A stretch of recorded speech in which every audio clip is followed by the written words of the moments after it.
Virtual Moneyball. We're going to be talking about the finances of a sports video game called MLB The Show 20. With this poster as our guide, we are going to be going over three main aspects of the franchise mode in MLB The Show 20. First being player contracts, second being the team's budget, and the third being the simulation itself. Question 1. How do player contracts function? Major League Baseball contracts function off of a system that allows a team to retain ownership of the player's contract for the first 5 years of service playing baseball. After this, they enter free agency, which is the point where a player can be signed by any team that he wants. There are many things that go into this decision, and the most important is salary. Both the game and real life have similarities in regard to how the player will treat the terms of the contract. For example, there are 6 in-game that include the following: team role, contract, coaching, region, team performance, and individual performance.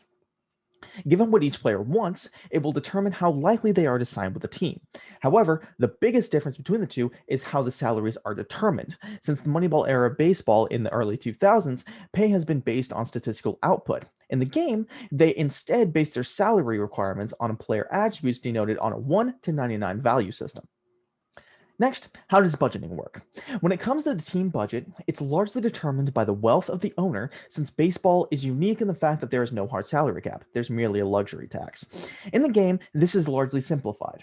The amount of money a team has access to is determined by their performance over the previous years.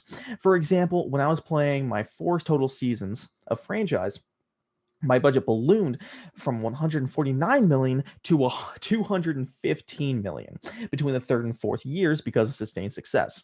Also, the only factors that a player have to manage are the various contracts between coaches, players, and scouts.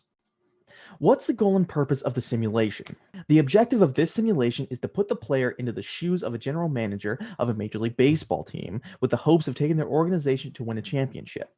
After this, there is really no more role play, and it's simply allowing the player to create their own model system of this professional sports league.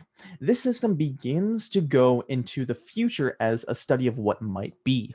The complexity of the simulation is added with random chance.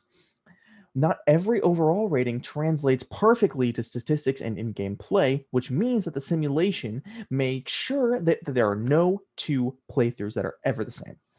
And the story of the franchise is never set in stone and will always be evolving because of player input.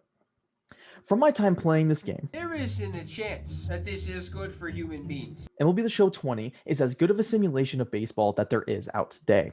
Its use of budget control and player management combined with the unpredictability of upcoming seasons is what makes this franchise mode the highest quality amongst all of its peers. Thank you.